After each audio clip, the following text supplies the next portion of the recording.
ఒక యోగి ఆత్మకథ 41వ అధ్యాయం. దక్షిణ భారత విహారయాత్ర. సంపద కోరేవాళ్ళని, చావుకు భయపడేవాళ్ళని బెదిరింపులతో భయపెట్టనియ్యి. బ్రాహ్మణుల ముందు అతని ఆయుధాలు శక్తిహీనమైనవి. మేము బంగారానికి మనసు పడం, చావుకు భయపడం. కనుక నువ్వు వెళ్ళి అలెగ్జాండర్కు చెప్పు, నీదైనదేది దండామిస్కి అక్కర్లేదు కనుక నీ దగ్గరికి రాడు.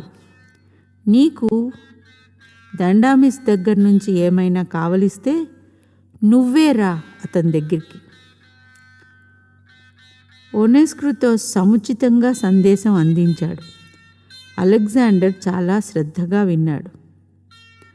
దండామిస్ ముసలివాడు, దిగంబరుడు అయినప్పటికీ కూడా అనేక రాజ్యాల్ని జయించిన తనకు ఏకైక విరోధిగా, తనను మించినవాడిగా తారసపడ్డందుకు ఆయన్ని చూడాలన్న కోరిక అతనుకు ముందెన్నడూ కలగనంత ప్రబలంగా కలిగింది. దార్శనిక ప్రశ్నలకు క్లిష్టమైన సమాధానాలు చెప్పడంలో పేరుగన్న బ్రాహ్మణ తపస్సుల్ని కొందరిని అలెగ్జాండర్ తక్షశిలకు ఆహ్వానించాడు. అప్పటి వాగ్వివాదం వివరాలు ప్లూటార్క్ పొందుపరిచాడు. ప్రశ్నలన్నీ అలెగ్జాండరే తయారు చేశాడు. అసంఖ్యాకంగా ఉన్నవి ఏమిటి? బతికున్నవా, చచ్చిపోయినవా? బతికున్నవి, చచ్చిపోయినవి లేనివే కనుక. పెద్ద పెద్ద జంతువుల్ని పుట్టించేది ఏమిటి? సముద్రమా, భూమా? భూమి. సముద్రం కేవలం భూమిలో భాగమే కనుక. జంతువుల్లో అన్నిటికన్నా తెలివైంది ఏమిటి? మనిషికి ఇంతవరకు పరిచయం కానిది. మొదట ఉన్నది ఏది? దినమా, రాత్రా? దినం ఒక దినం ముందు నుంచి ఉంది. ఈ జవాబుకు అలెగ్జాండర్ ఆశ్చర్యం ప్రకటించాడు. బ్రాహ్మణుడు ఇంకా ఇలా అన్నాడు: అసాధ్యమైన ప్రశ్నలకు అసాధ్యమైన సమాధానాలే అవసరం. మనిషి తనను ప్రేమపాత్రుడిగా చేసుకోవడంలో ఉత్తమ పద్ధతి ఏమిటి? తనకు గొప్ప శక్తి ఉండి కూడా తానంటే ఇతరులు భయపడేటట్టు చేసుకోకుండా ఉండే మనిషి ప్రేమపాత్రుడవుతాడు. మనిషి దేవుడు ఎలా కావచ్చు? మనిషికి అసాధ్యమైంది చేయడం వల్ల. బలవత్తరమైంది ఏది? బతుకా, చావా? బతుకు. అది అనేక చెడ్డల్ని భరిస్తుంది కనుక. అలెగ్జాండరు తనకు గురువుగా ఒక నిజమైన యోగిని భారతదేశం నుంచి తీసుకువెళ్లడంలో కృతకృత్యుడయ్యాడు. ఈయన పేరు కళ్యాణస్వామి. గ్రీకులు ఈయన్ని కలెనోస్ అనేవారు. ఈ యోగి అలెగ్జాండర్ వెంబడి పెర్షియా వెళ్ళాడు. ముందుగా చెప్పిన ఒక రోజున పెర్షియాలో సూసా అనే చోట కలెనోస్ మాసిడోనియా సైన్యం యావత్తూ చూస్తూ ఉండగా చితిలోకి ప్రవేశించి ముసలితనంతో పడిపోయిన దేహాన్ని విడిచిపెట్టేశాడు. ఈ యోగి బాధకు గాని చావుకు గాని భయపడకపోవటం, తాను అగ్నికి ఆహుతి అవుతూ ఉంటే కూచున్న చోటు నుంచి ఒక్కసారి కూడా కదలకపోవడం చూసి సైనికులు ఆశ్చర్యపోయిన సంగతి చారిత్రకులు నమోదు చేశారు. దహనానికి వెళ్లే ముందు కలెనోస్ తన సన్నిహిత సహచరుల్ని చాలామందిని ఆలింగనం చేసుకున్నాడు. కానీ అలెగ్జాండర్కు మాత్రం వీడ్కోలు చెప్పడం మానేసి ఆ హిందూ ముని టూకీగా ఇలా చెప్పాడు: నిన్ను తర్వాత బాబిలోన్లో చూస్తాను. అలెగ్జాండర్ పర్షియా విడిచి వెళ్ళాడు. 1 ఏడాది తర్వాత బాబిలోన్లో చనిపోయాడు. అలెగ్జాండర్ బతికున్నప్పుడు, చనిపోయేటప్పుడు కూడా తాను హాజరుగా ఉంటానని చెప్పటానికి భారతీయ గురువు అనుసరించిన తీరే ఆ జోస్యం. గ్రీకు చారిత్రకులు మన కోసం భారతీయ సమాజాన్ని గురించి వివరణాత్మకంగాను స్ఫూర్తిమంతంగాను రాసిపెట్టారు. హిందూ ధర్మశాస్త్రం ప్రజల్ని కాపాడుతుందని చెబుతూ ఏరియన్ వాళ్లలో ఎవ్వడూ ఏ పరిస్థితిలోనూ బానిస కాకూడదు, అలా కాకుండా వాళ్ళు తమ స్వాతంత్ర్యాన్ని అనుభవిస్తూ మనుషులందరికీ ఉండే సమాన హక్కును గౌరవించాలి అని అది నిర్దేశిస్తుందని అన్నాడు. మరో గ్రంథంలో ఇలా ఉంది: భారతీయులు అన్యాయపు వడ్డీ వ్యాపారం చేసి డబ్బు కూడబెట్టను పెట్టరు, అప్పు తీసుకునేటప్పుడు లాంఛన రూపమైన ఏర్పాట్లు చేసుకోరు. తప్పు చేయడం కానీ దాన్ని సహించడం కానీ భారతీయుల వ్యవహార రూఢికి విరుద్ధం. అంచేత వాళ్ళు కాంట్రాక్ట్లు చేసుకోరు, జామీన్లు అడగరు. జబ్బులు నయం చేయడం అన్నది సాదాగా సహజమైన రీతుల్లో జరిగేదని చెబుతారు. మందుల వాడకం కన్నా పథ్యం చేయడం వల్ల జబ్బులు నయమవుతున్నాయి. మలాములు, పాలాస్త్రి పట్టీలు ఎక్కువగా వాడే నివారణోపాయాలు. తక్కిన వాటినన్నిటినీ హానికరంగా భావిస్తారు. యుద్ధంలో పాల్గొనడం యోద్ధకులజులైన క్షత్రియులకే పరిమితమైంది.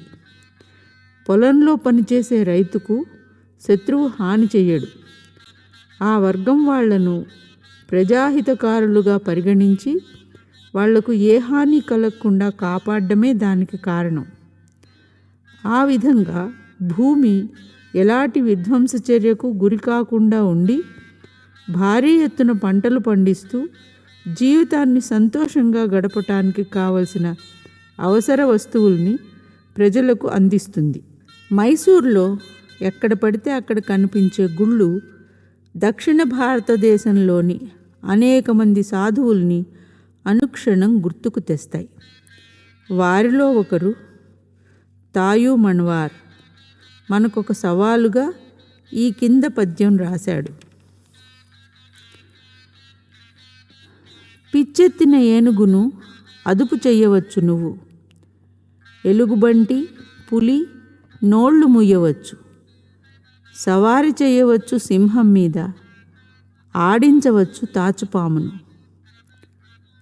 బతుకు తెరువు చూసుకోవచ్చు రసవిద్య వల్ల, ప్రపంచమంతా తిరగవచ్చు నువ్వు ఒకరి కంట పడకుండా, దేవుళ్ళని బానిసల్ని చేసుకోవచ్చు, నిత్య యవ్వనుడివై ఉండిపోవచ్చు, నీటి మీద నడవవచ్చు, నిప్పులో బతకవచ్చు నువ్వు. కానీ మనస్సును అదుపు చేసుకోవడం అన్నదే అన్నిటికన్నా మంచిది, వాటికన్నా మహా కష్టమైందిను. భారతదేశంలో బాగా దక్షిణాన సుందరమైన సారవంతమైన తిరువాన్కూర్ రాజ్యం ఉంది. అక్కడ రాకపోకలు నదుల మీద కాలువల మీద సాగుతుంటాయి. వెనక ఎప్పుడో జరిగిన యుద్ధాల వల్ల చిన్న చిన్న జమీల్ని తిరువాన్కూర్ రాజ్యంలో కలుపుకోవడం వల్ల అంటిన పాపాల పరిహారం కోసం మహారాజు ప్రతి సంవత్సరం వంశానుగతంగా వచ్చే విధిని పాటించటం పరిపాటి. సంవత్సరానికి 50 రోజుల పాటు మహారాజు వేదపఠనం వినడానికి ప్రతిరోజు 3 సార్లు దేవాలయానికి వెళ్తూ ఉంటాడు. లక్షదీప హారతితో పాప పరిహార తతంగం ముగుస్తుంది. భారతదేశానికి ఆగ్నేయ తీరంలో ఉన్న మద్రాస్ ప్రెసిడెన్సీలో సమతల ప్రదేశంతో విశాలంగా సముద్రాన్ని ఆనుకొని మద్రాస్ నగరము, బంగారు నగరం అనే కాంచీపురము ఉన్నాయి. ఈ కాంచీపురం క్రీస్తు శకం తొలి శతాబ్దాల్లో పాలించిన పల్లవ వంశరాజులకు రాజధాని. ఆధునిక మద్రాస్ ప్రెసిడెన్సీలో మహాత్మా గాంధీ అహింసా ధర్మాలు మంచి ప్రగతి సాధించాయి. తెల్లటి గాంధీ టోపీలు ఎక్కడ పడితే అక్కడ కనిపిస్తున్నాయి. దక్షిణ ప్రాంతం మొత్తం మీద మహాత్ముడు అంటరాని వాళ్ల కోసం అనేక దేవాలయ సంస్కరణలు, కుల వ్యవస్థ సంస్కరణలు తీసుకువచ్చాడు. గొప్ప ధర్మశాస్త్రవేత్త అయిన మనువు ఏర్పరిచిన కుల వ్యవస్థ పుట్టు పూర్వోత్తరాలు మెచ్చుకోదగ్గవి. సహజ పరిణామరీత్యా మానవుల్ని 4 గొప్ప వర్గాలుగా వింగడించవచ్చునని ఆయన స్పష్టంగా గమనించాడు. కాయకష్టం చేసి సమాజానికి సేవ చేసేవాళ్ళు శూద్రులు. ప్రజ్ఞతో, నేర్పుతో వ్యవసాయం, వర్తకం, వాణిజ్యం, ఉద్యోగం వంటి వాటి ద్వారా సేవ చేసేవాళ్ళు వైశ్యులు. పరిపాలన, కార్యనిర్వహణ, రక్షణ దక్షత వంటివి గల పాలకులు, యోధులు క్షత్రియులు. చింతనాపరులు, ఆధ్యాత్మికోత్తేజం పొందిన వాళ్ళు, దాన్ని అందించేవాళ్ళు బ్రాహ్మణులు. ఎవరైనా ద్విజుడైనది కానిది నిర్ణయించేది పుట్టుక కాదు, సంస్కారాలు కావు, చదువు కాదు, అభిజాత్యము కాదు, శీలం, నడవడిక మాత్రమే దాన్ని నిర్ణయించగలవు అని చెప్పింది మహాభారతం. జ్ఞానం, సుగుణం, వయస్సు, బంధుత్వం లేదా చివరికి సంపదను బట్టి సభ్యుల మీద గౌరవం చూపించమని మనువు సమాజాన్ని శాసించాడు. ధర్మకార్యాలకు వినియోగం కాకుండా కూడబెట్టి ఉంచే సంపదల్ని వేదకాలపు భారతదేశం ఎప్పుడూ ఏవగించుకుంటూ ఉండేది. ఔదార్యం లేని ధనసంపన్నులకు సమాజంలో అధమశ్రేణే ఇవ్వడం జరిగింది. అనేక శతాబ్దుల కాలగతిలో కుల వ్యవస్థ గిడసబారి వంశానుగతమైన నిర్బంధంగా పరిణమించినప్పుడు తీవ్రమైన దుష్ఫలితాలు ఉత్పన్నమయ్యాయి. 1947 నుంచి స్వయం పాలన కావించుకుంటున్న భారతదేశం పుట్టుకను బట్టి కాక కేవలం సహజమైన అర్హత మీదే ఆధారపడ్డ సనాతన కులమూల్యాల్ని తిరిగి నెలకొల్పటానికి నెమ్మదిగానైనా ఖచ్చితంగా ప్రగతి సాధిస్తోంది. భూమి మీద ప్రతి దేశానికి విలక్షణమైన దుఃఖకారక కర్మ అన్నది ఒకటి ఉంటుంది. జాగ్రత్తగా వ్యవహరించి దాన్ని గౌరవప్రదంగా తొలగించవలసి ఉంటుంది. బహుముఖ ప్రజ్ఞాన్వితమై సుదృఢమైన ఉత్సాహం గల భారతదేశం కుల సంస్కరణ భారాన్ని వహించటానికి సమర్థమైనదేనని నిరూపించుకోగలదు. శ్రీ రైట్ నేను ఇంకొంతకాలం ఇక్కడ ఉండాలని ఉవ్విళ్ళూరేటంతగా ఆకట్టుకుంది మమ్మల్ని దక్షిణ భారతదేశం. కానీ కాలం ఎంతో కాలం నుంచి మొరటుతనం అలవాటు కావడం వల్ల మాకు మర్యాదగా గడువులు పొడిగించటం మానేసింది. త్వరలోనే నేను కలకత్తా విశ్వవిద్యాలయంలో జరుగుతున్న భారతీయ దార్శనిక మహాసభ ముగింపు సమావేశంలో ప్రసంగించవలసి వచ్చింది. మైసూర్ సందర్శన కార్యక్రమానికి చివరగా ఇండియన్ అకాడమీ ఆఫ్ సైన్సెస్కు అధ్యక్షులైన సర్ సివి రామన్తో జరిగిన సంభాషణకు ఆనందించాను. మహాప్రతిభాశాలి అయిన ఆ హిందూ భౌతిక శాస్త్రవేత్త కాంతి విస్తరణలో ముఖ్యమైన రామన్ ఎఫెక్ట్ కనిపెట్టినందుకు 1930లో నోబెల్ బహుమతి అందుకున్నారు. ఒక పక్క మనస్సు వెనక్కు లాగుతూనే ఉన్నా అసంఖ్యాకులైన మద్రాసు విద్యార్థులకు, మిత్రులకు వీడ్కోలు చెప్పి శ్రీ రైట్ నేను ప్రయాణం సాగించడానికి పూనుకున్నాం. దారిలో మేము కొద్దిసేపు సదాశివ బ్రహ్మం గారి స్మారకార్థం నెలకొన్న పవిత్రమైన చిన్న ఆలయాన్ని దర్శించటానికి ఆగాం. 18వ శతాబ్దిలో జీవించిన ఈ మహాయోగి జీవితగాథ అనేక అలౌకిక ఘటనలతో నిండి ఉన్నది. సదాశివ బ్రహ్మం గారి స్మారకార్థం నేరూరులో అంతకన్నా పెద్ద గుడి ఉంది. దీన్ని పుదుక్కోట రాజుగారు కట్టించారు. అనేక దైవీ చికిత్సలకు సాక్షిగా నిలిచిన యాత్రాస్థలం ఇది. అప్పట్లో పరిపాలన చేసే యువరాజుకు మార్గదర్శకంగా ఉండటం కోసం 1750లో సదాశివ బ్రహ్మంగారు రాసిన ధర్మోపదేశాల్ని పుదుక్కోట రాజ్యాన్ని ఏలిన తర్వాతి పాలకులు పవిత్రంగా భద్రపరిచారు. ప్రేమాస్పదులు, పరిపూర్ణ జ్ఞానసంపన్నులు అయిన సదాశివ బ్రహ్మంగారిని గురించి అద్భుత కథలు అనేకం ఈనాటికి దక్షిణ భారత గ్రామాల్లో ప్రచారంలో అవి ఉన్నాయి. ఒకనాడు కావేరీ నది ఒడ్డున సమాధిలో ఉన్న సదాశివ బ్రహ్మంగారు హఠాత్తుగా ముంచుకు వచ్చిన వరదలో కొట్టుకుపోవటం కనిపించింది. ఆ తర్వాత కొన్ని వారాలకు కోయంబత్తూరు జిల్లాలో కోడుమూడి దగ్గర ఒక మట్టి దిబ్బకు అడుగున లోతుగా కూరుకుపోయి కనిపించారు. ఊరి వాళ్ళు పారలతో మట్టి తవ్వుతూ ఉండగా ఆ పారలు ఒంటికి తగిలి ఆ సాధువు లేచి చకచకా నడుచుకుంటూ వెళ్ళిపోయారు. సదాశివ బ్రహ్మంగారు ఒకసారి ఒక వృద్ధ వేదాంత పండితుడితో జరిగిన శాస్త్ర చర్చలో వ్యర్థాలాపం చేసినందుకు గురువుగారి చేత చివాట్లు తిన్నారు. ఆ తర్వాత మాట్లాడని సాధువు అయ్యారు. అబ్బాయి, నువ్వు నోటిని అదుపులో పెట్టుకోవటం ఎప్పుడు నేర్చుకుంటావు అన్నారు గురువుగారు. మీ దీవెనలుంటే ఇప్పుడు ఈ క్షణంలోనేనండి. సదాశివుల గురువులు స్వామి శ్రీ పరమశివేంద్ర సరస్వతి. ఈయన దహర విద్యా ప్రకాశిక అన్న గ్రంథానికి కర్తలు. ఉత్తర గీత మీద ఉత్కృష్టమైన వ్యాఖ్యానం కూడా రాశారు.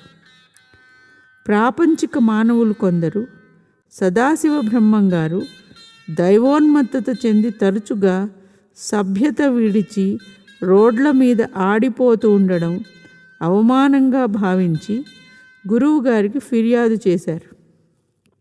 స్వామి, సదాశివుడు పిచ్చివాడి కంటే మెరుగేమీ కాడండి అన్నారు వాళ్ళు. కానీ పరమశివేంద్రులు ఆనందభరితులై చిరునవ్వు చిందించారు. అయ్యో, తక్కిన వాళ్ళకి కూడా ఈ పిచ్చి ఉంటే ఎంత బాగుండేది అన్నారు. సదాశివుల జీవితం భగవంతుడి అదృశ్యహస్తంతో జరిగిన అనేక అద్భుత సుందర లీలలతో విలక్షణతను అందుకున్నది. ఈ లోకంలో అన్యాయంగా కనిపించేది చాలా ఉంది. కానీ దైవభక్తులు ఆయన చేసే తక్షణ న్యాయానికి అసంఖ్యాకమైన సందర్భాల్ని ధ్రువపరచగలరు. ఒకనాడు రాత్రి సదాశివులు ఎక్కడికో వెళ్తూ సమాధి స్థితిలో ఉండగా ఒక సంపన్న గృహస్థు వడ్లగాది దగ్గర ఆగారు.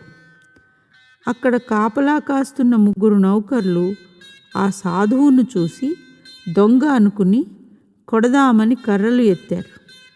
అంతే, వాళ్ళ చేతులు అలాగే కదలకుండా ఉండిపోయాయి. పైకెత్తి ఉన్న చేతులతో చిత్రమైన విగ్రహాల్లా నిలబడి ఉన్న ఆ 3 వేకువ వేళ సదాశివ బ్రహ్మంగారు అక్కడి నుంచి వెళ్ళిపోయే వరకు అలాగే ఉండిపోయారు. మరో సందర్భంలో కూలీల చేత మట్టి మోయిస్తున్న ఒక మేస్త్రి దారిన పోయే ఈ మహాయోగిని బలవంతం చేసి పని చేయించుకున్నాడు. ఆ మేస్త్రి తాలూకు కూలీలు వంట చెరుకు మోసుకెళ్తున్నారు.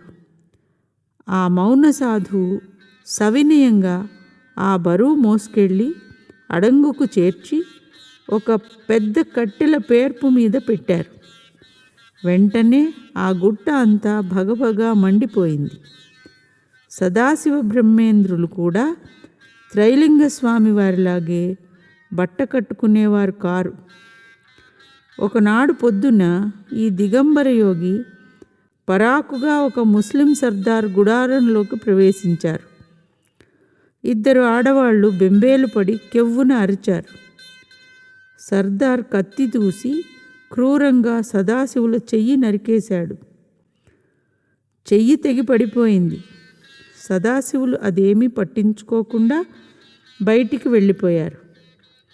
ఆశ్చర్యము, పరితాపము పెనవేసుకుపోగా ఆ ముస్లిం నేల మీద పడి ఉన్న చేతిని తీసుకుని సదాశివుల వెనకాలే వెళ్ళాడు. ప్రశాంతంగా ఆ యోగి నెత్తురు ఓడుతున్న మొండి భుజంలోకి ఈ చేతిని జోడించారు. అప్పుడు ఆ సర్దారు తనకు ఆధ్యాత్మిక ఉపదేశం ఏదైనా చెయ్యమని సదాశివ బ్రహ్మేంద్రుల్ని కోరగా వేలితో ఇసుకలో ఇలా రాసి చూపించారు: నువ్వు కోరేది చెయ్యకు, అప్పుడు నీకు నచ్చేది చెయ్యవచ్చు.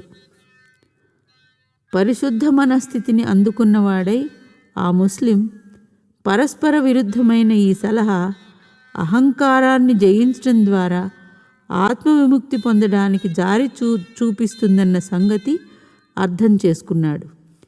ఈ కొద్ది మాటల ఆధ్యాత్మిక ప్రభావం ఎంత గొప్పగా పనిచేసిందంటే ఆ తర్వాత ఆ యోధుడు యోగ్యుడైన శిష్యుడు అనిపించుకున్నాడు. అతని పాత అలవాట్లన్నీ పటాపంచలైపోయాయి. ఒకసారి ఊళ్ళో పిల్లలు అక్కడికి 150 మైళ్ళ దూరంలో మధురలో జరిగే ఉత్సవం ఒకటి చూడాలని, ముచ్చటగా ఉందని సదాశివుల దగ్గర అన్నారు.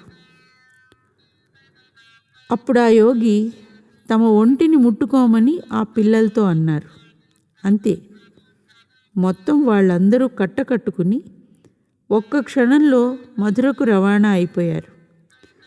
ఆ ఉత్సవానికి వచ్చిన వేలాది యాత్రికుల మధ్య హాయిగా తిరిగారు వాళ్ళు.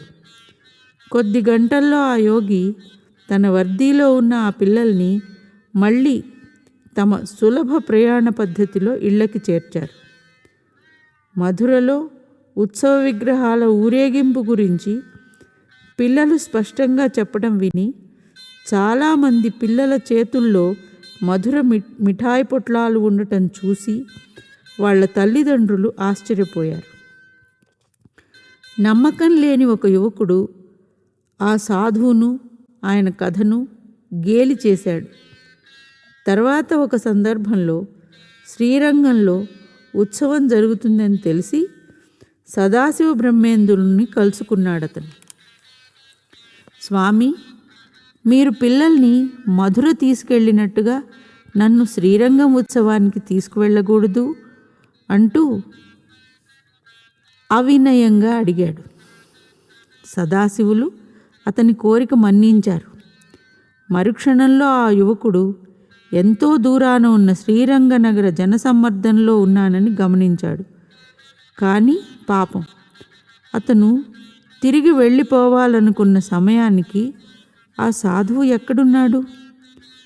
చివరికి ఈదురో గోడామని కాళ్ళు ఈడ్చుకుంటూ ఇంటికి చేరాడతను. దక్షిణ భారతం నుంచి వచ్చే ముందు శ్రీ రైటు, నేను శ్రీ రమణ మహర్షి దర్శనానికి తిరువణ్ణామలై దగ్గరున్న అరుణాచలం అనే పుణ్యగిరికి యాత్ర చేశాం. ఆ మహర్షి మమ్మల్ని తమ ఆశ్రమంలో ఆప్యాయంగా ఆదరించారు. పక్కనే బొత్తి పెట్టి ఉన్న ఈస్ట్ వెస్ట్ పత్రిక సంచికల వైపు చూపించారు. వారితోనూ శిష్యులతోనూ మేము గడిపిన కొద్ది గంటల కాలంలో వారు చాలా వరకు మౌనంగానే ఉన్నారు. వారి సౌమ్య ముఖం దివ్య ప్రేమను, జ్ఞానాన్ని ప్రసరింపచేస్తోంది. బాధలు అనుభవిస్తున్న మానవులు తాము మరచిపోయిన పరిపూర్ణతా సిద్ధిని తిరిగి పొందడానికి నేను ఎవరిని అన్న ప్రశ్న నిరంతరం వేసుకుంటూనే ఉండాలని ఉద్బోధిస్తారు శ్రీరమణులు.